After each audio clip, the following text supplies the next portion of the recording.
Welcome to iClass IAS academy. So இந்த கிளாஸில் Indian பாலிட்டியில் citizenship பற்றி பார்க்க போகிறோம். இந்தியன் பாலிட்டியில் வந்து குடியுரிமை சிட்டிசன்ஷிப் பற்றி பார்க்க போகிறோம். ஸோ நம்ம அப்படியே லைனாக பார்த்துட்டு வரோம் இல்லையா? இப்போ அந்த வகையில் இந்த சிட்டிசன்ஷிப் அப்படிங்கிறது நம்ம ஆல்ரெடி பார்த்த அந்த பட்டியலில் கரெக்டாக பார்த்தீங்க அப்படின்னா பார்ட் 2ல் வரும். ரைட்டா? பார்ட் 2ல் ஆர்டிகல் 5லேருந்து ஆர்டிகல் 11, ஆர்டிகல் 1லேருந்து 4 பார்த்தோம். ஸோ இப்போ பாலிட்டி கிளாஸஸ் ஆரம்பிக்கும் போது நம்ம ஒரு ஆர்டிக்கலாக பார்க்குறோம் அப்படிங்கிறதுக்காக எல்லா ஆர்டிக்கலும் பார்க்கணும் அப்படிங்கிற அவசியம் கிடையாது. ஜஸ்ட் 1 to 4ல் என்ன சொன்னாங்க அப்படிங்கிற விஷயம் நம்ம தெரிஞ்சுக்கிட்டோம். ஒருவேளை அது கரண்ட் அஃபேர்ஸில் வந்துச்சு, நியூஸில் வந்து இப்போ இந்த மாதிரி பெயர் மாற்றம் பண்ணுற மாதிரி நியூஸஸ் வந்துச்சு அப்படின்னா அது எக்ஸாம்ஸில் வந்து அந்த பர்டிகுலர் ஆர்டிக்கல் நம்பர் கேட்பாங்களே தவிர இருக்கக்கூடிய 460 ஆர்டிக்கலும் மனப்பாடம் பண்ணணும் அப்படிங்கிற அவசியம் இல்லை. ஏதோ முக்கியமான ஆர்டிகல்ஸ், கரண்ட் அஃபேர்ஸில் வர ஆர்டிகல்ஸ் அப்படியே அது படிக்கும் போதே அந்த அளவுக்கு மனப்பாடம் பண்ணால் அந்த அளவுக்கு தெரிந்திருந்தா போதுமானது. இப்போ அந்த மாதிரி இந்த ஆர்டிகல் சிட்டிசன்ஷிப்ல என்ன பார்க்க போறோம் அப்படின்னா ஆர்டிகல் 5ல இருந்து ஆர்டிகல் 11 வரைக்கும், இந்த ஆர்டிகல் 5ல இருந்து ஆர்டிகல் 11 வரைக்கும் அந்த ஒரு ஒரு கான்ஸ்டியூஷன்ல ஒரு ஆர்டிகல் குறிப்பிட்டிருக்க விஷயங்கள் படிச்சு பார்த்து உங்களுக்கு புரிஞ்சிச்சு அப்படின்னா நம்ம இந்தியாவில் இருக்கக்கூடிய இந்த குடியுரிமை சிட்டிசன்ஷிப்போட ஸ்ட்ரக்சர் எப்படி இருக்கு அப்படிங்கிறது தெரிஞ்சிடலாம். ஸோ சிட்டிசன்ஷிப் அப்படிங்கிறதும் அகைன் நியூஸ்ல வந்து கடந்த ஒரு 2 வருஷமா வந்துட்டு இருக்கிற விஷயம்தான். இந்த national register of citizen NRC அஸ்ஸாம்ல நடந்த விஷயங்களாகட்டும், கேப் 2020 2019 பார்த்தீங்கன்னா கேப்ன்னு சொல்லிட்டு கான்ஸ்டியூஷன் அமெண்ட்மெண்ட் பில் 2019க்கு பெரிய பெரிய இடங்கள்ல ப்ரொட்டஸ்ட் நடந்துட்டு இருந்துச்சு. ஸோ அது வந்து பர்டிகுலரா ஒரு ரிலீஜனை வந்து கார்னர் பண்ற மாதிரி இருக்கு, பர்டிகுலரா இஸ்லாம் ரிலீஜனை கார்னர் பண்ற மாதிரி இருக்கு அப்படிங்கிற விஷயம்லாம் நியூஸ்ல வந்துட்டு இருக்கு. ஸோ அது எல்லாமே பேசிக்கா உங்களுக்கு அது அந்த நியூஸை பார்த்துருந்தா புரிஞ்சிருக்காது. ஏன் அப்படின்னா சிட்டிசன்ஷிப் பத்தின ஐடியா இருந்திருக்காது. குடியுரிமைனா என்ன, யார் யாருக்கு குடியுரிமை இருக்கு, இந்தியாவில் குடியுரிமை பெறதுக்கு என்னெல்லாம் வாய்ப்பு இருக்கு, இந்தியாவோட குடியுரிமை பறிபவருக்கு என்னெல்லாம் வழி இருக்கு, இது எல்லாமே வந்து இந்த பார்ட் 2ல இருக்கக்கூடிய ஆர்டிகல் 5 to 11ல டீட்டெயில்டா வந்து கான்ஸ்டியூஷன்ல டிஸ்கஸ் பண்ணியிருக்காங்க. நம்ம இதை வந்து எக்ஸாம்க்கு நம்ம டிஎன்பிஎஸ்சி எக்ஸாம்ஸ் ப்ரொவைடடா ஃபர்ஸ்ட் இந்த சிட்டிசன்ஷிப்லாம் என்ன, அதில் இருக்கக்கூடிய ஆர்டிகல்ஸ், நம்ம அதில் இருக்கக்கூடிய ப்ரொவிஷன்ஸ் சொன்னோன்னா நம்ம எக்ஸாம்ஸ்க்கு தேவையான அளவு ஸோ ரொம்ப சிம்பிளாக டீட்டெயில்டாக வந்து பார்ப்போம். இப்போ கிளாஸஸ் ஆரம்பிக்கிறதுக்கு முன்னாடி சிட்டிசன்ஷிப் சரிங்களா, இந்திய குடிமகனாக இருக்கணும் அப்படிங்கிறது வந்து நிறைய இடத்துல அது ஒரு எலிஜிபிலிட்டியாக இருக்கும். இப்போ நீங்கள் தமிழ்நாடு பப்ளிக் சர்வீஸ் எக்ஸாமினேஷனுக்கு அப்ளை பண்ணுறீங்க, உங்களுக்கு செட் ஆஃப் குவாலிஃபிகேஷன் இருக்கணும். Option A, option B, option C, option டின்னு சொல்லிட்டு அந்த ஏபிசிடி குவாலிஃபிகேஷன்ஸ்லாம் இருக்கணும்.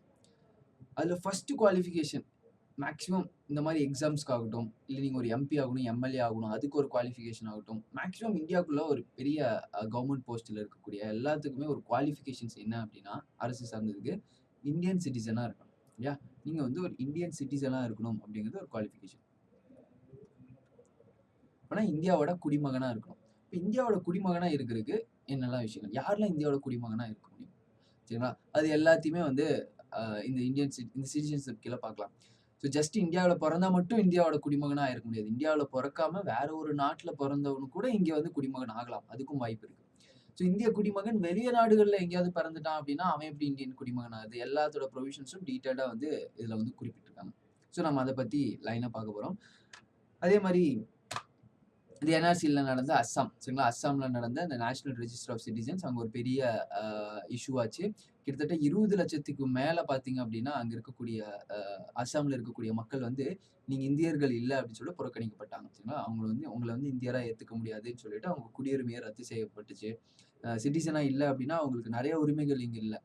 பேசிக்காக ஓட்டு உரிமையிலேருந்து பார்த்தீங்க அப்படின்னா அடிப்படை உரிமைகளே, சில அடிப்படை உரிமைகள் நீங்கள் இந்திய குடிமகனாக இருந்தால் மட்டும்தான் கிடைக்கும். இந்திய குடிமகனாக இல்லை அப்படின்னா உங்களுக்கு அந்த சில அடிப்படை உரிமைகள் கிடைக்காது. ஃபார் எக்ஸாம்பிளுக்கு அடிப்படை உரிமை பார்க்கலாம், ஃபண்டமெண்டல் ரைட்ஸ் பார்க்கலாம். ஏன் அப்படின்னா அடிப்படை உரிமை ரொம்ப முக்கியம். ஆர்டிகல் 16 அதில் என்ன சொல்கிறாங்க அப்படின்னா இங்கே இந்தியாவில் இருக்கக்கூடிய ஒவ்வொருத்தனுக்கும் பார்த்தீங்க அப்படின்னா எம்ப்ளாய்மெண்ட் கொடுக்கணும். அதுலேயும் எம்ப்ளாய்மெண்ட்டில் எந்த விதமான ரிசர்வேஷன்ஸ்லாம் இருக்கு இல்லையா, அந்த ரிசர்வேஷன்ஸ் எதுவுமே ஃபாரினர்ஸ்க்கு அப்ளை ஆகாது. ஸோ அது எல்லாமே பார்த்தீங்க அப்படின்னா வந்து சிட்டிசனுக்கு மட்டும்தான் வரும். அந்த மாதிரி குடியுரிமை இருக்கிறது ரொம்ப முக்கியம். இந்திய குடிமகனாக இருக்கிறது ரொம்ப முக்கியம். அப்போ அஸ்ஸாமில் 20 லட்சத்துக்கு மேலே இருக்கவங்களுக்கு வந்து இந்திய குடியுரிமை பறிக்கப்பட்டுச்சு. அப்போ இந்த 20 லட்சம் பேர்த்தோட நிலைமை என்ன, அப்போ அவங்க வந்து ஒரு பெரிய அளவில் ப்ரொட்டஸ்ட் நடந்துச்சு. அந்த ப்ராசஸ் ஒழுங்காக நடக்கலை அப்படிங்கிற மாதிரி நிறைய இஷ்யூஸ் வந்து வந்துச்சு. நம்ம அந்த நியூஸை பற்றி புரியணும் அப்படின்னா இந்த சிட்டிசன்ஷிப் புரியணும். இப்போ நம்ம சிட்டிசன்ஷிப் என்ன அப்படிங்கிற விஷயத்த இனி அடுத்தடுத்து வந்து பார்க்கலாம். இப்போ குடியுரிமை அப்படிங்கிறது ஆர்டிகல் 5லேருந்து 11 கான்ஸ்டியூஷன்ல வந்து டீட்டெயிலாக கொடுத்துருக்காங்க. கான்செப்ட் ஆஃப் சிட்டிசன்ஷிப்ல டீட்டெயிலாக கொடுத்துருக்காங்க. குடியுரிமை எவ்வளோ தேவை அப்படிங்கிறதும் நான் சொல்லியிருந்தேன். அடிப்படை குவாலிஃபிகேஷன் இந்தியாவில் ஏதாவது ஒரு கவர்மெண்ட் ஜாப் ஆகட்டும், இல்லை ஏதாவது ஒரு கான்ஸ்டியூஷனல் போஸ்ட் ஆகட்டும், இல்லை அரசில் ஏதாவது ஊழியராக ஆகணும், எல்லாத்தையுமே பார்த்தீங்க அப்படின்னா அடிப்படை தகுதி வந்து இந்தியாவோட சிட்டிசனாக இருக்கணும் அப்படிங்கிற விஷயம். ஸோ இந்த சிட்டிசன்ஷிப் போகிறதுக்கு முன்னாடி நம்ம இவ்வளோ நேரம் பார்த்ததுல உங்களுக்கு ஒரு விஷயம் வந்திருக்கும் இல்லையா? இந்தியாவில் வந்து இந்த டியூவல் சிட்டிசன்ஷிப் கிடையாது அப்படிங்கிற விஷயம் பார்த்தோம். இரட்டை குடியுரிமை அப்படிங்கிற கான்செப்ட் இந்தியாவில் கிடையாது. அப்போ டியூவல் சிட்டிசன்ஷிப்னா என்ன? சிம்பிள். இந்தியாவோட குடிமகன் இந்தியாவோட குடிமகனா மட்டும்தான் இருக்க முடியும். இந்தியாவோட குடிமகன் வேற ஒரு நாட்டோட குடிமகனா மாறினா இந்தியாவோட குடியுரிமை ரத்து செய்யப்படும். வேற ஒரு நாட்டு குடிமகன் இந்தியாவோட குடிமகனா மாறினா அப்படின்னா அவனுக்கு ஆட்டோமேட்டிக்கா வேற நாட்டோட குடியுரிமை ரத்து செய்யப்படும். அவ்வளவுதான். இப்போ இந்தியாவில் வந்து சிங்கிள் சிட்டிசன்ஷிப் மட்டும்தான் இருக்கு. இந்த விஷயத்தையும் ஞாபகம் வச்சுக்கோங்க. இந்தியாவில் வந்து சிங்கிள் சிட்டிசன்ஷிப் மட்டும்தான் இருக்கு. எக்காரணத்திலையும் இந்தியாவோட குடியுரிமை இருக்கு அப்படின்னா அவன்கிட்ட வேற எந்த குடியுரிமையும் இருக்காது. வேற ஏதாவது ஒரு நாட்டோட குடியுரிமை இருக்கு அப்படின்னா அவன்கிட்ட இந்தியாவோட குடியுரிமை இருக்காது. ஆட்டோமேட்டிக்கா டெர்மினேட் ஆயிடும். ஸோ இது வந்து ரொம்ப பேசிக்கான ஒரு விஷயம். சிட்டிசன்ஷிப் பார்க்கறதுக்கு முன்னாடி இந்தியாவில் வந்து சிங்கிள் சிட்டிசன்ஷிப் தான் இருக்கு அப்படிங்கிற விஷயம் ரொம்ப முக்கியம்.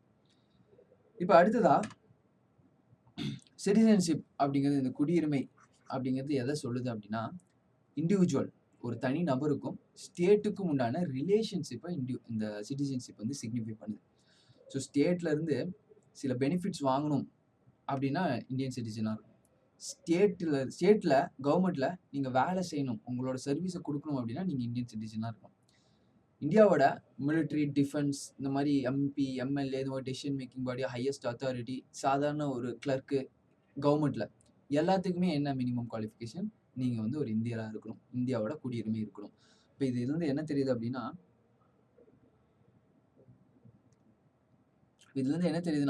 சிட்டிசன்ஷிப் ரொம்ப முக்கியம். ஓகேங்களா? சிட்டிசன்ஷிப் அப்படிங்கிறது வந்து இது வந்து சிட்டிசன்ஷிப், அந்த குடியுரிமை என்ன சொல்லுது அப்படின்னா, ரிலேஷன்ஷிப் பிட்வீன் இண்டிவிஜுவலுக்கும் ஸ்டேட்டுக்கும் உண்டான அந்த ரிலேஷன்ஷிப்பை வந்து இடையிலான உறவை வந்து குறிக்கிறது. அடுத்தது like any other modern state, இந்தியாவுக்கும் பார்த்தீங்க அப்படின்னா 2 பீப்புள் இருக்காங்க. எப்போ இந்தியாவில் இப்போ அட் ப்ரெசென்ட் இப்போ நீங்கள் வீடியோ பார்க்கும்போது இந்தியாவில் இருக்கக்கூடிய மக்கள் பார்த்தீங்கன்னா 2 டைப் ஆஃப் பீப்புள் இருப்பாங்க. ஒன்று இந்தியன் சிட்டிசனாக இருப்பான், இல்லை இந்தியன் சிட்டிசனாக இல்லாமல் இருப்பான். அவ்வளோதான். அதான் ஏலியன் அப்படின்னு சொல்லலாம். ஒன்று வந்து இந்தியன் சிட்டிசனாக இருக்கலாம், இல்லாட்டி ஏலியன் இருக்கலாம். ஏலியன் அப்படிங்கிறது யார் அப்படின்னா இந்தியன் சிட்டிசன் அல்லாதவர்கள். ஏலியன்ல 2 இருக்காங்க. ஒன்று வந்து ஃப்ரெண்ட்லி ஏலியன்ஸ், இன்னொன்று வந்து எனிமி ஏலியன். இப்போ இந்தியாவோட எனிமி கண்ட்ரிஸ், தற்போது இந்தியா வாரில் இருக்கக்கூடிய கண்ட்ரிஸ், டிஃபால்ட்டாக இந்தியாவோட எனிமி கண்ட்ரிஸ் அப்படின்னு சொல்லிட்டு சைனா, பாகிஸ்தான் அதெல்லாம் கன்சிடர் பண்ணுறதுனால, இப்போ யாராவது ஒருத்தர் பாகிஸ்தான் நேஷனலாக இருக்காங்க, சைனா நேஷனலாக இருக்காங்க அப்படின்னா அவங்க வந்து எனிமி ஏலியன்ஸ்னு சொல்லுவாங்க. ஆக்சுவலாக எனிமி ஏலியன்ஸ்க்கு என்ன டெஃபினிஷன் அப்படின்னா, இந்தியாவோட வாரில் இருக்கவங்க, இந்தியாவோட ஒரு நல்ல உறவுல இல்லாத அந்த கண்ட்ரிஸ் இருக்காங்க பார்த்தீங்களா, அவங்க வந்து எனிமி கண்ட்ரிஸ்ன்னு சொல்லுவாங்க. அந்த சிட்டிசன்ஷிப் வந்து எனிமி ஏலியன்ஸாக இருப்பாங்க. இந்தியாவில் அட் ப்ரெசென்ட் பாகிஸ்தான் நேஷனல்ஸும் இருப்பாங்க. அப்போ இந்தியாவில் வந்து ஒன்னா சிட்டிசன்ஸ் இருப்பாங்க, நான் சிட்டிசன்ஸ் இருப்பாங்க. அவங்க தான் ஏலியன்ஸ். ஏலியன்ஸ்ல 2 பேர். ஒன்று வந்து ஃப்ரெண்ட்லி ஏலியன்ஸ், நம்ம கூட நல்ல உறவுல இருக்காங்க. ஃபார் எக்ஸாம்பிள் யூஎஸ்ல இருந்து இங்க இருக்காங்க அப்படின்னா அவங்க நம்மளோட ஃப்ரெண்ட்லி ஏலியன் அப்படின்னு சொல்லலாம். நம்ம ஆஸ்திரேலியால இருந்து ஒருத்தர் இருக்கான் அப்படின்னா ஃப்ரெண்ட்லி ஏலியன் அப்படின்னு சொல்லலாம். இதே வந்து நம்மளோட எனிமி கண்ட்ரிஸ், நம்மளோட நல்ல உறவு இல்லாத கண்ட்ரிஸ்ல இருந்து யாராவது இருக்காங்க அப்படின்னா அவங்கள நம்ம வந்து எனிமி ஏலியன்ஸ் அப்படின்னு சொல்லுவாங்க. Citizens are full members of the Indian states. So குடிமக்கள் இந்திய மாநிலத்தின் முழு உறுப்பினர்கள். அவங்க வந்து ஃபுல் மெம்பர்ஸ். இந்த இந்தியாவில் வந்து இந்த பார்ஷியல் சிட்டிசன்ஷிப் ஸ்டேட்டஸ்லாம் கிடையாது. சரிங்களா? செகண்டரி சிட்டிசன்ஷிப்லாம் கிடையாது. இந்தியாவோட சிட்டிசன்ஷிப், சிட்டிசனாக இருந்தால் அவனுக்கு எல்லா உரிமையும் இருக்கு. சரிங்களா? ஈக்குவலான உரிமை. எந்த irrespective of religion, irrespective of caste, irrespective of creed, irrespective of sex, இந்தியாவோட சிட்டிசனாக இருந்துச்சு அப்படின்னா அவனுக்கு உண்ட இரு உரிமைகள் அப்படியே இருக்கு. ஸோ செகண்டரி சிட்டிசன் கான்செப்ட்லாம் இங்கே கிடையாது. இப்போ இந்தியாவில் வந்து ஃபுல் மெம்பர்ஸ், சிட்டிசனாக இருந்தால் அவன் இந்தியாவோட ஒரு ஃபுல் மெம்பர், அவனுக்கு எந்த விதமான பாகுபாடும் இருக்காது. அதே மாதிரி அவனுக்கு சில கடமைகளும் இருக்கு. இந்தியாவோட சிட்டிசனாக இருந்தாங்க அப்படின்னா இந்தியாவில் சில கடமைகள் இருக்கு. இந்தியாவோட சிட்டிசனாக இருந்தாங்க அப்படின்னா இந்த இந்தியன் நேஷனல் ஆந்தம்க்கு எழுந்து நிற்கணும், அது கடமை கிடையாது. ஸோ இந்த மாதிரி தான் சில கடமைகள் இருக்கு. இந்தியன் ஃபிளாகை வந்து ரெஸ்பெக்ட் பண்ணணும், அது ஒரு கடமை இல்லையா? ஸோ அந்த மாதிரி இந்தியன் சிட்டிசனாக இருந்தாங்க அப்படின்னா சில கடமைகளும் இருக்கு அப்படிங்கிறதும் குறிப்பிட்டிருக்காங்க. அவங்களுக்கு எல்லா சிவில், பொலிட்டிக்கல் ரைட்ஸும் இருக்கு. எல்லா அரசியல் உரிமைகளும் இருக்கு. அதே சமயத்துல சிவில் மற்றும் அரசியல் உரிமைகள் அவங்க எல்லா சிட்டிசனுக்கும் கொடுக்கப்பட்டிருக்கு. சிட்டிசனா இருந்தாலே இது வந்து கொடுக்கப்பட்டிருக்கு. சிட்டிசன்ஷிப் அப்படிங்கிற இந்த குடியுரிமை எங்க இருக்குன்னா ஷெட்யூல் 7 நம்ம இனி பார்ப்போம் இல்லையா? ஷெட்யூல் 7 பார்ப்போம். இப்பதான் ஷெட்யூல் 2 வந்திருக்கும். பார்ட் 2 ஷெட்யூல் 2 வந்திருக்கும். இனி அடுத்து ஷெட்யூல் 7 போவோம். ஷெட்யூல் 7ல பாத்தீங்க அப்படின்னா பவர் வந்து பிரிச்சு கொடுத்துருப்பாங்க. டிஸ்ட்ரிபியூஷன் ஆஃப் பவர்னு சொல்லுவாங்க. இதை பவர் வந்து பிரிச்சு கொடுத்துருப்பாங்க. Distribution of power. ஓகேவா? ஏன்னா இதெல்லாம் கான்ஃப்ளிக்ட் வந்து தவிர்க்கிறதுக்காக. 2 கவர்மெண்ட் இருக்கு இல்லையா? இங்க ஸ்டாலின் கவர்மெண்ட்டும் இருக்கு. தமிழ்நாடு சிஎம்மும் இருக்காரு. அதே மாரி நரேந்திர மோடி இருக்காரு. பிரைம் மினிஸ்டரும் இருக்காரு. பிரைம் மினிஸ்டரும் நம்ம தமிழ்நாட்டுக்கு நல்லது பண்ணலாம். அவருக்கும் நம்ம ஸ்கீம் போடுறதுக்கு வாய்ப்பு இருக்கு. இல்லையா? இது உரிமை இருக்கு. ஸ்டாலினுக்கும் நம்ம நம்ம சிஎம்முக்கும் இங்க வந்து ஸ்கீம் போடுறதுக்கு உரிமை இருக்கு. அவரும் நம்மளுக்கு நல்லது பண்ணலாம். அப்ப 2 பேருமே கான்ஃப்ளிக்ட் ஆகக்கூடாது இல்லையா? 2 பேரும் ஒரே விஷயத்துல அவங்க கான்ஃப்ளிக்ட் இவங்க பண்ணது, அவங்க பண்ணது, இவங்க ப்ரோகிராம் பண்ணதுல மறுபடியும் அவங்க ப்ரோகிராம் பண்ணது, இவங்க ஆக்ட் பாஸ் பண்ணதுல அவங்க ஆக்ட் பாஸ் பண்றது. இப்ப பிரச்சனை நடக்கக்கூடாதுன்னு சொல்லிட்டு எல்லாத்தையும் பிரிச்சு வச்சுட்டாங்க. இப்ப distribution of power. Distribution of power எல்லாத்தையும் பிரிச்சு கொடுத்துட்டாங்க. ஸ்டேட்டுக்கு, சென்ட்ரலுக்கு 2 பேரும் சேர்ந்து இதில் பண்ணலாம் அப்படின்னு சொல்லிட்டு சிலது கான்கரண்ட்ல இதெல்லாம் நம்ம ஆல்ரெடி பார்த்துருக்கோம். இன்னும் டீட்டெயிலாக பார்ப்போம் என்னெல்லாம் இருக்குது அப்படின்னு சொல்லிட்டு. அப்போது அந்த மாதிரி சென்ட்ரலுக்கு யூனியன் லிஸ்ட்டில் எது இருக்குது அப்படின்னா இந்த சிட்டிசன்ஷிப்பை வச்சுருக்காங்க. அப்போது இப்போ யார் யார் சிட்டிசன் இல்லை இதெல்லாம் ஸ்டேட் சொல்லவே முடியாது. இதெல்லாம் வந்து ஸ்டாலின் கவர்மெண்ட் சொல்லவே முடியாது. யார் சொல்ல முடியும் அப்படின்னா மோடி கவர்மெண்ட் தான் சொல்ல முடியும். சென்ட்ரல் கவர்மெண்ட் பார்லிமெண்ட் தான் இதை டிட்டர்மைன் பண்ணும். அப்போ இந்த பவர் யார் கொடுத்துருக்காங்க அப்படின்னா யூனியன் கவர்மெண்ட் கொடுத்துருக்காங்க. Citizenship is listed in the union list. ஆனால் இது கான்ஸ்டியூஷன் கீழே இந்த யூனியன் மத்திய லிஸ்ட்டு கீழே வந்து இது வந்து கொடுத்துருக்காங்க. மத்திய பட்டியல் கீழே சிட்டிசன்ஷிப் குடியுரிமை அப்படிங்கிறது கொடுத்துருக்காங்க. எக்ஸ்க்ளூசிவ் ஜூரிஸ்டிக்ஷனா பார்லிமெண்ட். அதில் பார்லிமெண்ட் மட்டுமே தான் ஆக்ட் பாஸ் பண்ண முடியும். ஸ்டேட் எக்காரணத்துக்கு கொண்டும் அதில் ஆக்ட் பாஸ் பண்ண முடியாது. ஸ்டேட் என்னைக்குமே வந்து இவங்க நம்ம சிட்டிசன் அப்படின்னு சொல்லிட்டு டிஃபைன் பண்ணவே முடியாது. பார்லிமெண்ட் மட்டும்தான் ஆக்டை வந்து பாஸ் பண்ண முடியும். அடுத்ததான் வந்து நம்ம பார்த்த மாதிரியே பார்ட் 2 வந்து பார்க்க போகிறோம். பார்ட் 2வது பகுதி. அதில் இருக்கக்கூடிய சரத்து 5லிருந்து 11 வரைக்கும் பார்த்தோம் அப்படின்னா சிட்டிசன்ஷிப்பை பற்றி கான்ஸ்டியூஷன் இம்ப்ளிமெண்ட் ஆகும்போது என்னெல்லாம் விஷயம் இருந்துச்சுன்னு தெரிஞ்சிடும். கான்ஸ்டியூஷனுக்கு அப்புறம் சிட்டிசன்ஷிப்போட ஸ்டேட்டஸ் எப்படியெல்லாம் மாறிச்சு அப்படிங்கிறத சீரீஸ் ஆஃப் அமெண்ட்மெண்ட் மூலியமா நம்ம பார்க்கலாம். ஆக்ட் மூலியமா பார்க்கலாம். இன்னொரு முக்கியமான விஷயம், கான்ஸ்டியூஷன்ல சிட்டிசன் அப்படிங்கிறது வந்து டிஃபைன் பண்ணவே இல்லை. ஸோ கான்ஸ்டியூஷன் எடுத்துட்டீங்க அப்படின்னா இங்கே நிறைய டேர்ம்ஸ் டிஃபைன் பண்ணவே இல்லை. ஃபார் எக்ஸாம்பிள் கான்ஸ்டியூஷனில் மைனாரிட்டிஸ் அது டிஃபைன் பண்ணவே இல்லை. ஃபார் எக்ஸாம்பிள் இந்த சிட்டிசன் அது வந்து கான்ஸ்டியூஷனில் டிஃபைன் பண்ணவே இல்லை. அந்த மாதிரி கான்ஸ்டியூஷனில் நிறைய விஷயம் டிஃபைன் பண்ணாததில் இந்த இதுவும் ரொம்ப முக்கியம். சிட்டிசன் அப்படிங்கிற விஷயத்த வந்து கான்ஸ்டியூஷனில் டிஃபைன் பண்ணாமல் இருக்காங்க. அதுக்கப்புறம் இந்த பார்ட் 2ல ஆர்டிகல் 5லேருந்து 11 கான்ஸ்டியூஷன் பற்றி கொடுங்க. இதெல்லாம் ஃபேக்சுவலான விஷயங்கள் திரும்ப சொல்கிறதுனால நல்லா மனப்பாடம் ஆயிக்கோங்க. பார்ட் 2 ஆர்டிகல் 5 to 11 கான்ஸ்டியூஷனை பற்றி கொடுத்துருக்காங்க. இதை எடுத்து தனியாக மனப்பாடம் பண்ண வேணாம். இந்த ஆர்டிகல்லேருந்து இந்த ஆர்டிகல் படிக்கும் போதே உங்களுக்கு ஞாபகம் வந்துடணும். பார்ட் 1லேருந்து 4 வரைக்கும் union and its territory. Sorry, article 1லேருந்து 4 வரைக்கும் யூனியன் அண்ட் டெரிட்டரி. அடுத்த ஆர்டிகல் 5லேருந்து 11 வரைக்கும் இதை பார்க்க போகிறோம். ஏன்னா சிட்டிசன்ஷிப். அடுத்தது 12லிருந்து 32 வரைக்கும் பார்த்தீங்க அப்படின்னா அடிப்படை உரிமைகள் பார்க்க போகிறோம். அடுத்தது டிபிஎஸ்பி பார்க்க போகிறோம். அடுத்தது ஃபண்டமெண்டல் டியூட்டிஸ் பார்க்க. அந்த மாதிரி ஒரு கோர்வையாக படிச்சிட்டிங்க அப்படின்னா ஞாபகம் இருக்கும். மேக்ஸிமம் ஆர்டிகல் 51 வரைக்கும் மனப்பாடமாக தெரிஞ்சால் போதும். 51A வரைக்கும் ஃபண்டமெண்டல் டியூட்டிஸ் வரைக்கும். அதுக்கப்புறம் எல்லா ஆர்டிகளும் மனப்பாடம் பண்ணணும்னு அவசியம் கிடையாது. It only identifies who become citizens at the commencement of the constitution. அதாவது அரசியலமைப்பு 1950 வரும்போது அப்போ யாரெல்லாம் இந்தியாவோட சிட்டிசன்ஸ் அப்படிங்கிறத கான்ஸ்டியூஷன் சொல்லிட்டு போயிடுச்சு. அதுக்கப்புறம் எல்லாத்தையுமே பார்லிமெண்ட் கிட்ட வந்துருச்சு. யூனியன் லிஸ்ட்ல பார்லிமெண்ட் கிட்ட வந்துருச்சு. பார்லிமெண்ட் கொஞ்ச நாள் காலங்காலமாக வந்து அதில் என்ன பண்ணாங்க அப்படின்னா ஆக்ட் பாஸ் பண்ணிட்டே இருக்காங்க. 55ல் ஒரு சட்டம் போட்டாங்க, 61ல் போட்டாங்க, அதுக்கப்புறம் 2, 3 70ல் போட்டாங்க, அதுக்கப்புறம் கடைசியாக 2019ல் ஒரு சட்டம் போட்டிருக்காங்க. ஸோ இந்த மாதிரி நிறைய சீரீஸ் ஆஃப் அமெண்ட்மெண்ட்ஸ் மூலிமா கான்ஸ்டியூஷனல் அமெண்ட்மெண்ட் மூலிமா யார் சிட்டிசன் அப்படிங்கிறத சப்சிக்வெண்ட்டாக டிஃபைன் பண்ணிட்டே வராங்க. யாரு? பார்லிமெண்ட் டிஃபைன் பண்றாங்க. ஸ்டேட் அசெம்பிளிக்கு அந்த பவர் கிடையாது. Unlike other provisions of the இது ரொம்ப இம்பார்ட்டன்ட். இதை நான் ஆல்ரெடி எக்ஸ்பிளைன் பண்ணியிருக்கேன். அதாவது 26 ஜனவரி 1950 தான் கான்ஸ்டியூஷன் இம்ப்ளிமெண்ட் ஆச்சு. ஆனா அதுக்கு முன்னாடியே இம்ப்ளிமெண்ட் ஆகிறதுக்கு முன்னாடியே எழுதி முடிச்சது எப்போ? 26 நவம்பர் 1949. அப்பவே சில ப்ரொவிஷன்ஸ் இம்ப்ளிமெண்ட் ஆயிடுச்சுன்னு சொல்லியிருந்தேன் இல்லையா? கான்ஸ்டியூஷன் இப்பதான் இம்ப்ளிமெண்ட் ஆச்சுன்னு இல்லை, இப்பதான் எல்லாமே இம்ப்ளிமெண்ட் ஆச்சு. அதுக்கு முன்னாடியே சில விஷயங்கள் இம்ப்ளிமெண்ட் ஆயிடுச்சு 49லேயே. ஃபார் எக்ஸாம்பிளுக்கு எலெக்ஷன் அப்படிங்கிற அந்த ப்ரொவிஷன்ஸ் இம்ப்ளிமெண்ட் ஆயிடுச்சு. ஃபார் எக்ஸாம்பிளுக்கு சிட்டிசன்ஷிப் அதுவும் அப்பவே இம்ப்ளிமெண்ட் ஆயிடுச்சு. Unlike the other provisions of the Constitution, which came on January 26, 1950, these articles enforced on November 26, 1949 itself. இது கூட இன்னொன்று என்ன இம்ப்ளிமெண்ட் ஆச்சு? எலெக்ஷனும் இம்ப்ளிமெண்ட் ஆச்சு. ஞாபகம் வச்சுக்கோங்க. எலெக்ஷனும் சிட்டிசன்ஷிப்பும் 1949 நவம்பர் 26 இம்ப்ளிமெண்ட் ஆயிடுச்சு. அடுத்ததாக வந்து ஆர்டிகல் 5, ஆர்டிகல் 6, ஆர்டிகல் 7 என்ன சொல்லுது, 8 என்ன சொல்லுது, 9 என்ன சொல்லுது, 10, 11. ஸோ நான் கான்ஸ்டியூஷனில் ஆர்டிகல் என்னென்ன கொடுத்துருக்காங்க அப்படிங்கிற விஷயம் தெரிஞ்சிடும். அதுக்கு முன்னாடி வந்து நம்ம அது கான்ஸ்டியூஷன்ல என்ன கொடுத்துருக்குன்னு பார்ப்போம். சரி, ஓகே, நம்ம லைனாவே போலாம். சரிங்களா? ஆர்டிகல் 5ல என்ன சொல்லுதுன்னே பார்க்கலாம்.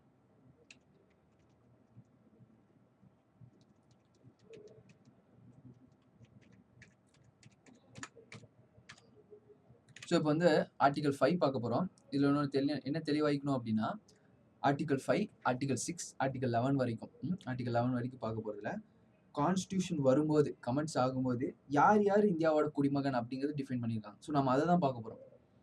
கான்ஸ்டியூஷன் வந்த பின்னாடி 1955 கான்ஸ்டியூஷன் எப்போ இம்ப்ளிமெண்ட் ஆச்சு? 1950 இம்ப்ளிமெண்ட் ஆச்சு. 50ஓட நிலவரம் தான் இந்த கான்ஸ்டியூஷன் ஆர்டிகல்ல கொடுத்துருக்காங்க. அதை தான் நம்ம பார்க்க போறோம். இது அப்படியே மனப்பாடம் பண்ணணும்னு அவசியம் கிடையாது. ஏன்னா இது 50ல நடந்த விஷயங்கள். அப்படியே அதோட டெஃபினிஷன் இப்போ சேஞ்ச் ஆயிடுச்சு. இருந்தாலும் தெரிஞ்சுக்கலாம். கான்ஸ்டியூஷன்ல அப்போ வரும்போது யார் யார் சிட்டிசன் டிஃபைன் பண்ணியிருக்காங்க, எப்படி டிஃபைன் பண்ணியிருக்காங்க அப்படிங்கிற விஷயம் நம்ம தெரிஞ்சுக்கலாம். இதை வந்து ரொம்ப மனப்பாடம் பண்ணணும்னு அவசியம் இல்லை. ஜஸ்ட் தெரிஞ்சுக்கலாம்.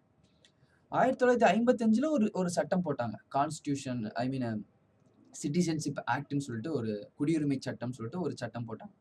அந்த சட்டத்துல டிஃபைன் பண்ணியிருப்பாங்க.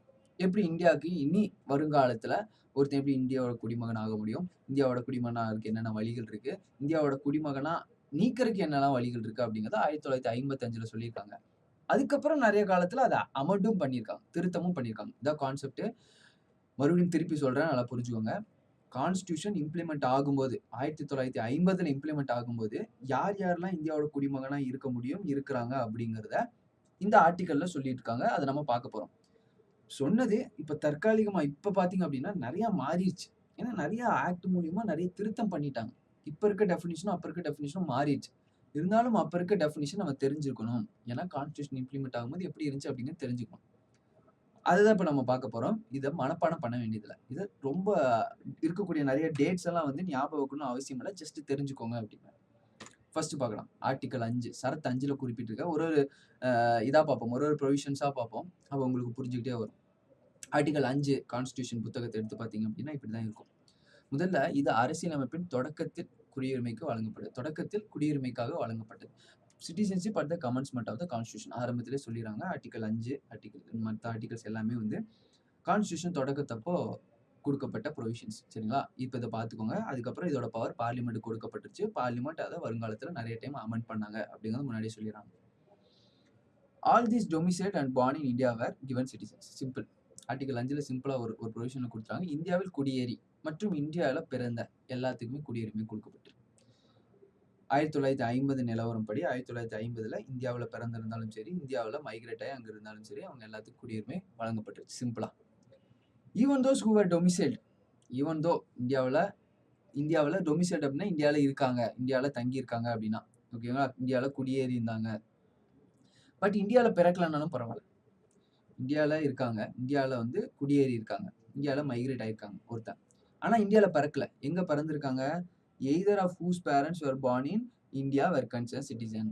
ஒன்னா அவங்க தாய் இல்லை அவங்க தந்தை, ரெண்டு பேர்த்துல யாரோ ஒருத்தர் இந்தியனா இருந்தா போதும். அவங்க இங்க பிறக்கலனாலும் பரவாயில்ல. அதாவது அவங்க இங்க வந்து பிறக்கலனாலும் பரவாயில்ல, இங்க தங்கி இருந்தா போதும். Even those who were domiciled in India. First ப்ரொவிஷன்ல என்ன கொடுத்துருக்காங்க? யாரெல்லாம் இந்தியாவில் பிறந்திருக்காங்க, யாரெல்லாம் இந்தியாவில் குடியேறி இருக்காங்களோ அவங்க எல்லாத்துக்கும் சிட்டிசன் கொடுத்துருங்க. செகண்ட் ப்ரொவிஷன்ல என்ன கொடுத்துருக்காங்கன்னா, இந்தியாவில் தங்கி இருந்தா போதும், இந்தியாவில் பிறக்கலனாலும் அவன் தாயோ இல்லை தந்தை ரெண்டு பேர்த்துல யாரோ ஒருத்தர் வந்து சிட்டிசனா இருந்தாங்க அப்படின்னாலும் இந்தியன் சிட்டிசன்ஷிப் கொடுத்துடலாம். மூணாவது என்ன சொல்லியிருக்காங்க அப்படின்னா, anyone who had been ordinary citizen, சாதாரண குடிமகனா ஒரு 5 வருஷம் தொடர்ந்து இந்தியாவில் தங்கியிருந்தா போதும். சரிங்களா? 5 வருஷம் தொடர்ந்து இந்தியாவில் தங்கியிருந்தா போதும், அவங்களுக்கும் சிட்டிசன்ஷிப் கொடுத்துடலாம். இது வந்து ஆர்டிகல் 5ல வந்து குறிப்பிட்டிருக்காங்க. ஆர்டிகல் 6ல கொடுத்துருக்காங்க பாருங்க. இது யாருக்கெல்லாம் சிட்டிசன்ஷிப் கொடுத்துருக்காங்க அப்படின்னா, பாகிஸ்தான் அன்டிவைடட் இந்தியாவா இருந்துச்சு ஃபர்ஸ்ட். அதுக்கப்புறம் இந்தியா பாகிஸ்தான் பிரிச்சுட்டாங்க. யாரெல்லாம் பாகிஸ்தான்ல இருந்து இங்க மைக்ரேட் ஆகி வந்திருக்காங்க, பாகிஸ்தான்ல இருந்து யார் இந்தியாவுக்கு மைக்ரேட் ஆகி வந்திருக்காங்களோ அவங்களுக்கு குடியுரிமை கொடுத்துடலாம். ஓகேவா? 1950க்கு முன்னாடி, 50க்கு அப்புறம் கிடையாது. 1950க்கு முன்னாடி பாகிஸ்தான்ல இருந்து இந்தியாவுக்கு நிறைய பேர் அந்த பார்ட்டிஷன் அப்போ நீங்களே கேள்விப்பட்டிருப்பீங்க. நிறைய பேர் அங்கிருந்து இங்க வந்தாங்க, இங்க இருந்து அங்க போனாங்க. இப்போ அந்த மாதிரி மைக்ரேட் ஆகி வந்தவங்களுக்கு இந்தியாவோட சிட்டிசன்ஷிப் கொடுத்துடலாம். பாகிஸ்தான்ல இருந்து இந்தியாவுக்கு மைக்ரேட் ஆகி வந்துட்டு செகண்ட் ப்ரொவிஷன் பாருங்க. இந்தியால இருந்து பாகிஸ்தானுக்கு போனவங்க, இந்தியால இருந்து பாகிஸ்தான் போயிட்டு மறுபடியும் பாகிஸ்தான்ல இருந்து இந்தியா வந்துட்டாங்க. 1950க்குள்ள இதெல்லாம் நடந்திருக்கு. ஃபர்ஸ்ட் ப்ரொவிஷன் பாருங்க. பாகிஸ்தான்ல இருந்து இந்தியாவுக்கு வராங்க, மைக்ரேட் ஆகி வராங்க. 1950 அவங்களுக்கு சிட்டிசன்ஷிப் கொடுத்துடலாம். இந்தியால இருந்து பாகிஸ்தான் போயிட்டாங்க. மறுபடியும் பாகிஸ்தான்லேருந்து இந்தியா வராங்க. 1950க்கு முன்னாடி இதெல்லாம் நடந்து அவங்களுக்கும் சிட்டிசன்ஷிப் குடுத்துருங்க. It provided rights of citizenship of certain persons who have migrated to India from Pakistan. பாகிஸ்தான்லேருந்து இந்தியாவுக்கு மைக்ரேட் ஆகி வந்தவங்களுக்கு குடுத்தலாம். இது பாகிஸ்தானிலிருந்து இந்தியாவுக்கு குடிபெயர்ந்த சில நபர்களின் குடியுரிமைக்கான உரிமை வழங்கியது அப்படின்னு சொல்லிட்டு ஆர்டிகல் 6 வந்து குறிக்கிறாங்க. அதே மாதிரி இண்டிபெண்டன்ஸ்க்கு அப்புறம் ஆர்டிகல் 6 மறுபடியும் லேட் அவுட் பண்ணியிருக்கு. who migrated to India before 1948 would automatically become Indian citizen if either his grandparents parents or grandparents were born in India. இதே தான் முன்னாடி ப்ரொவிஷனே தான். 1948க்கு அப்புறம் இந்தியாவுக்கு யாராவது மைக்ரேட் ஆகி வராங்க. ஆனா அவங்களோட தந்தையோ இல்ல அவங்களோட பாட்டி தாத்தாவோ சரிங்களா, அவங்க 2 பேரும் யாராவது இந்தியால இருந்தா அவங்களுக்கும் இந்திய குடியுரிமை குடுத்துடலாம். who entered into India after this date. இந்த ஜூலை 19 1948க்கு அப்புறம் இந்தியால என்டர் ஆகுற மக்கள். ஆனா அவங்களோட தாய் தந்தையர் பார்த்தீங்க அப்படின்னா வந்து இந்தியன் சிட்டிசனா இல்ல. அவங்களுக்கு வந்து சிட்டிசன்ஷிப் குடுக்க முடியாது. அவங்க என்ன பண்ணணும் அப்படின்னா ரெஜிஸ்டர் பண்ணி சிட்டிசன்ஷிப் வாங்கிக்கணும். ரெஜிஸ்டர் பண்றதுக்கு அதுக்கப்புறம் ப்ரொசீஜர் இருக்கு. ஒரு 6 வருடம் தொடர்ந்து இருக்கணும். அதுக்கப்புறம் சப்சிக்வென்ட்டா அத 11 வருடமா மாத்திருக்காங்க. ஸோ அதெல்லாம் விட்டுருங்க. எவ்வளவு வருடம் தேவையில்ல. ரெஜிஸ்டர் பண்ணி தான் வாங்கணும். நான் என்னதான் திருப்பி சொல்றேன். ஆர்டிகல் 6ல என்ன சொல்றாங்க? ஃபர்ஸ்ட் ப்ரொவிஷன் என்ன சொல்லியிருக்காங்கன்னா, யாரெல்லாம் பாகிஸ்தான்லேருந்து இந்தியாவுக்கு மைக்ரேட் ஆகி வராங்களோ அவங்களுக்கு சிட்டிசன்ஷிப் குடுத்துருங்க. 1948 வச்சிருக்காங்க. 1950ல 1948 ஏன்னா அப்பதான் இந்தியா, பாகிஸ்தான் பிரிஞ்சிருக்கு இல்லையா? 50ல வந்து கான்ஸ்டிடியூஷன் வந்திருக்கு. அது வேற. யாரெல்லாம் பாகிஸ்தான்லேருந்து இந்தியா மைக்ரேட் ஆகுறாங்க 1948 50ன்னு சொல்லியிருந்தா 1948 அதுக்கு முன்னாடி. அதே மாதிரி இந்தியாவிலேருந்து பாகிஸ்தான் போய் பாகிஸ்தான்லேருந்து மறுபடியும் இந்தியா 1948க்கு முன்னாடியே வந்துட்டாங்க அப்படின்னா அவங்களுக்கும் கொடுத்துடலாம். இதான் வந்து ஃபர்ஸ்ட் ப்ரொவிஷன். செகண்ட் ப்ரொவிஷன் என்ன கொடுத்துருக்காங்க அப்படின்னா 1948க்கு அப்புறம் ஆட்டோமேட்டிக்லி பிகம் சரிங்களா, அவங்களோட தாய் தந்தையர் யாராவது ஒருத்தர் இந்தியால பார்ன் பண்ணியிருந்தான்.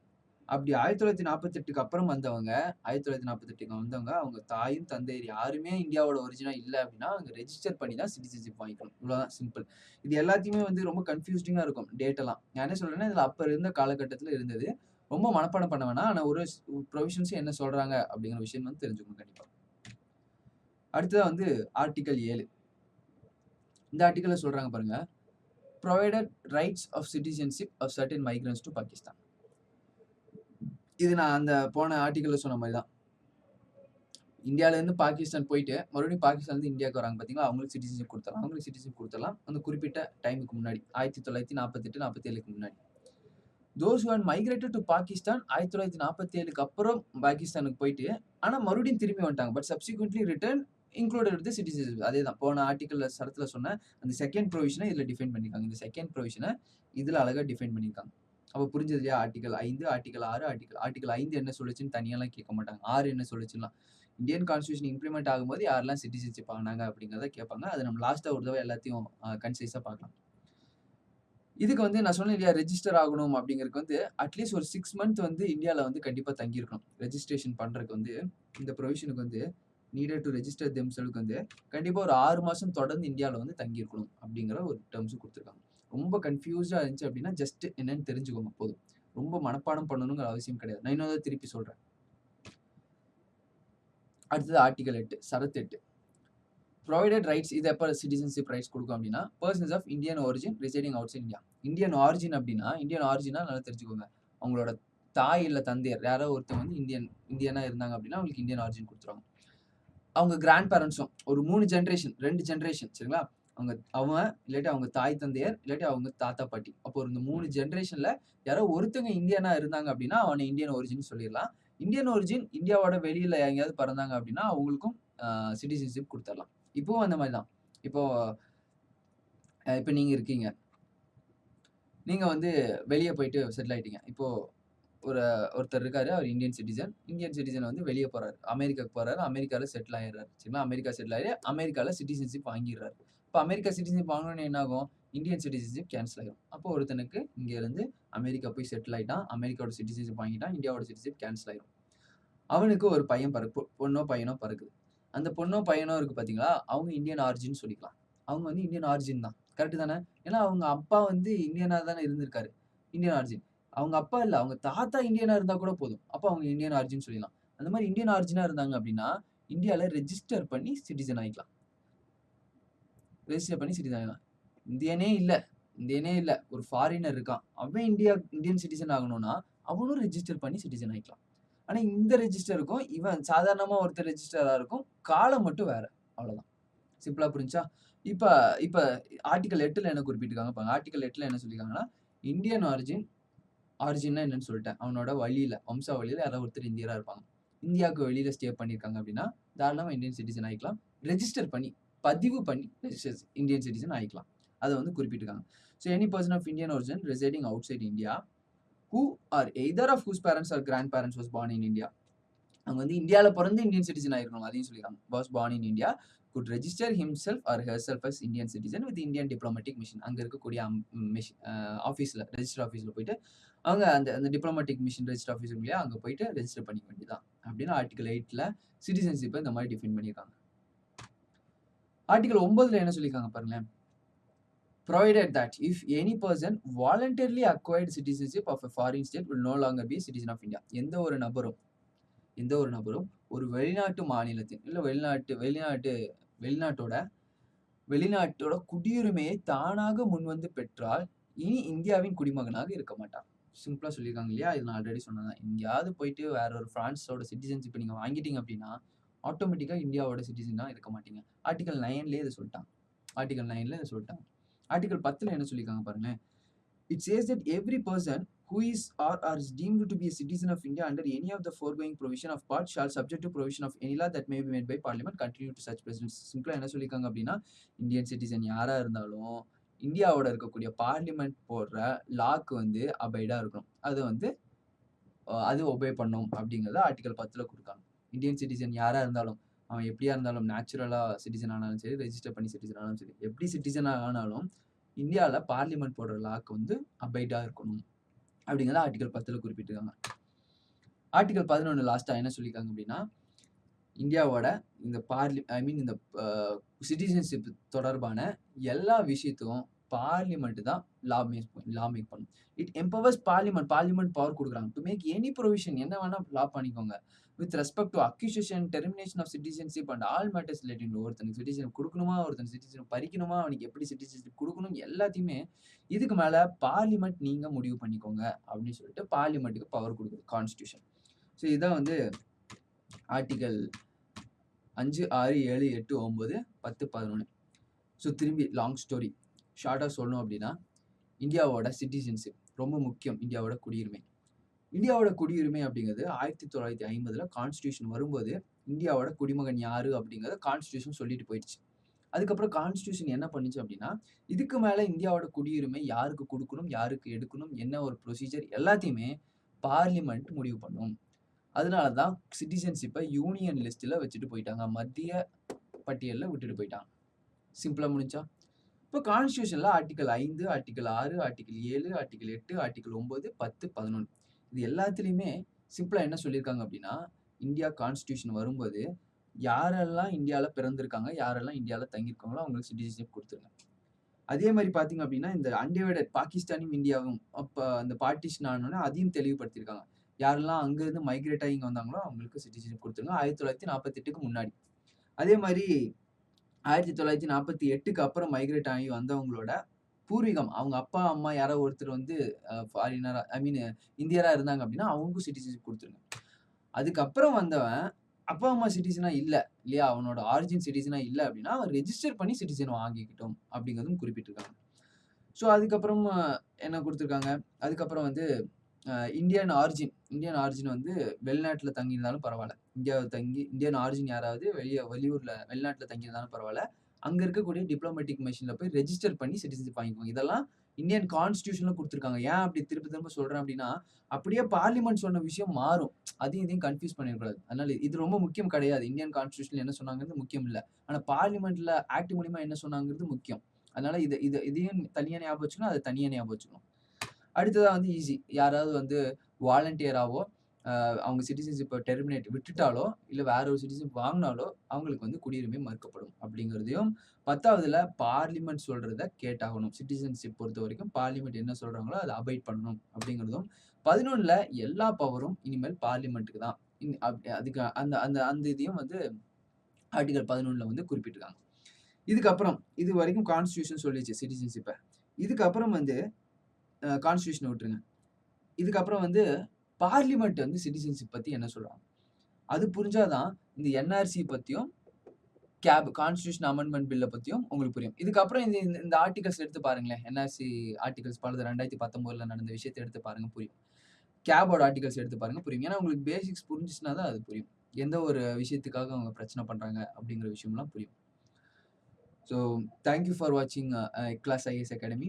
நம்ம இனி நெக்ஸ்ட் கிளாஸ்ல வந்து இந்த சிட்டிசன்ஷிப்போட மீதி இருக்க கிளாஸஸ பார்த்து முடிச்சுப்போம். ஸோ தேங்க் யூ ஃபார் வாட்சிங்.